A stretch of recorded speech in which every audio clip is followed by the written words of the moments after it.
Lorsqu'il s'agit d'analyser les introductions en bourse, il est habituel de prendre en considération les actionnaires de l'entreprise, les investisseurs potentiels et les banques comme intermédiaires. L'une des questions clés est de comprendre comment se fixe le prix d'introduction, sachant que les intérêts sont contradictoires, puisque les uns ont une position de vendeur et les autres d'acheteurs, les derniers étant là pour faciliter la réalisation de l'opération. Bradley, Kim et Krigman s'intéressent dans une étude publiée dans le Journal of Corporate Finance à une classe particulière d'actionnaires, les fonds de capital risque ou venture capital, que nous désignerons par la suite par leur acronyme VCs.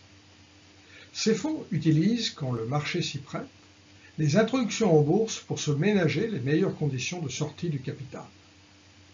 Comme il s'agit d'experts en ingénierie financière, il est intéressant de comprendre leur comportement et leur influence sur le marché. Bradley, Kim et Krigman distinguent les venture capitalistes les plus importants, ou top VCs, des autres. Les premiers interviennent dans 16% des introductions en bourse, ou IPO, étudiées, contre 24% pour les autres.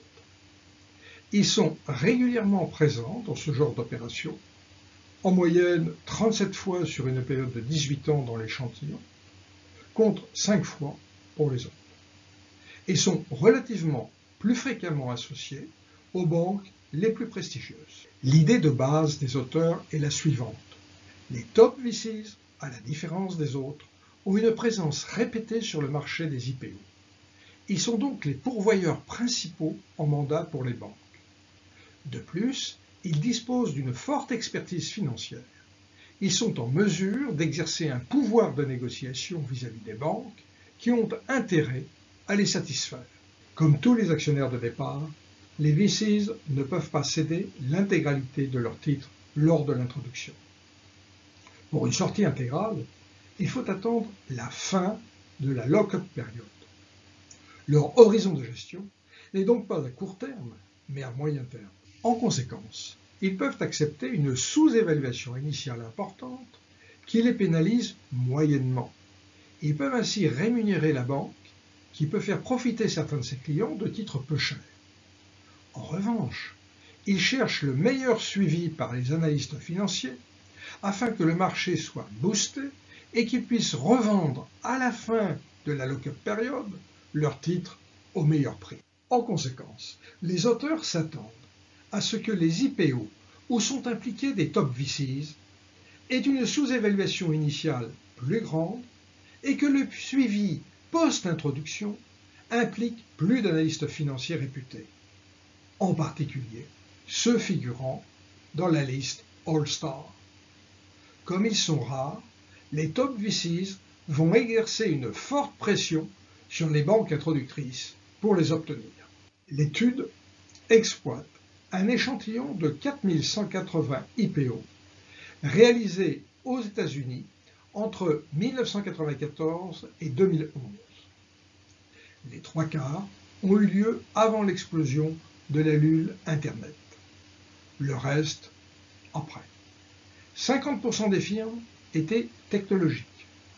40% ont impliqué des VCs. 66% des banques prestigieuses. Et enfin, dans 19% des cas, le suivi a été assuré après l'introduction par au moins un analyste dit All-Star. Notons par ailleurs les définitions adoptées par les auteurs. Un top VC est un des 25 identifiés par Gompers, Govner, Lerner et Schaffstein dans leur étude de 2010. Une IPO soutenue par un top VC est une IPO impliquant qu'un top VC détient au moins 5% du capital. Les All-Star Analysts sont ceux figurant au classement annuel de Institutional Investors. Le calcul de simple moyenne fait apparaître un premier résultat. En reprenant ici un histogramme de l'article, on peut remarquer qu'il existe bien une sous-évaluation initiale plus élevée pour les IPO impliquant les top VCs, mais surtout pour ceux qui obtiennent soit de la banque lead, soit de la banque co-manager, un suivi par un des analystes All-Star. Le phénomène est donc évident, mais très concentré.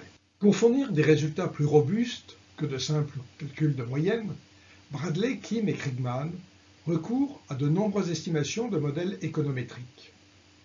Par parcimonie, nous n'avons retenu qu'un seul. La sous-évaluation initiale est ici régressée sur des variables indicatrices d'intérêt, VC, top VC, lead, star, et des variables d'interaction, un vecteur X de variables de contrôle est par ailleurs introduit. Les résultats les plus importants à nos yeux sont les suivants. Dans la période 1994-2000, les coefficients associés aux variables top VC et top VC interagissant avec lead star sont positifs et hautement significatifs.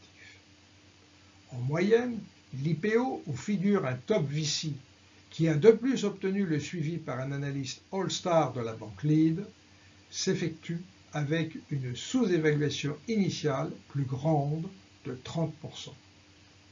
Ce résultat disparaît totalement dans la période suivante, où seul un petit effet VC est notable. Cette étude est complétée par une estimation des rendements anormaux des cours lors des premières publications des analystes suivant ce titre précis. Il apparaît qu'entre 1994 et 2000, les annonces des analystes All-Star ont un effet significativement positif sur les cours, ainsi que les recommandations Strong Buy. Il y a donc un effet réel d'entraînement des cours à une époque où ces analystes pouvaient disposer d'informations privilégiées. Ces effets anormaux disparaissent durant la deuxième période, marquée par un durcissement de la réglementation américaine dans les rapports entre analystes et dirigeants d'entreprise. Seul subsiste un petit effet lors de la première publication au terme de la période dite Quiet Period. L'avantage des All-Star analystes semble ici gommé. Enfin, Bradley, Kim et Krigman regardent les réactions des cours boursiers au terme de la lock-up période, quand les actionnaires de départ peuvent vendre leurs titres. Elles sont négatives, marquées par la pression des ventes. Mais ces dernières sont surtout massives et fortes chez les top VCs. La présence d'analystes All-Star n'est pas de nature à en atténuer les effets. Mais attention, ce résultat ne vaut que pour la première période. En conclusion, cette étude de Bradley, Kim et Krigman met en évidence l'importance du rôle des principaux VCs dans la mise en œuvre des introductions en bourse.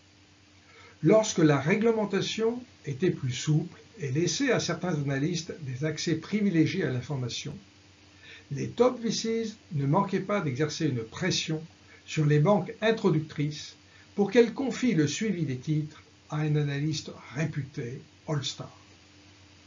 En contrepartie, il lui permettait de bénéficier d'une sous-évaluation plus importante du titre.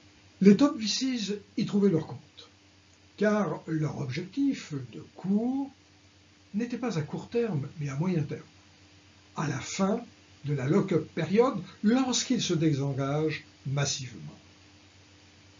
Ils cherchaient donc les moyens de booster efficacement la progression du cours de l'action et y réussissaient. La réglementation plus stricte, adoptée après l'éclatement de la bulle Internet, a diminué l'avantage de ces analystes All-Star et a changé les règles du jeu. Les top VCs, experts en finance, en auraient donc tiré toutes les conséquences.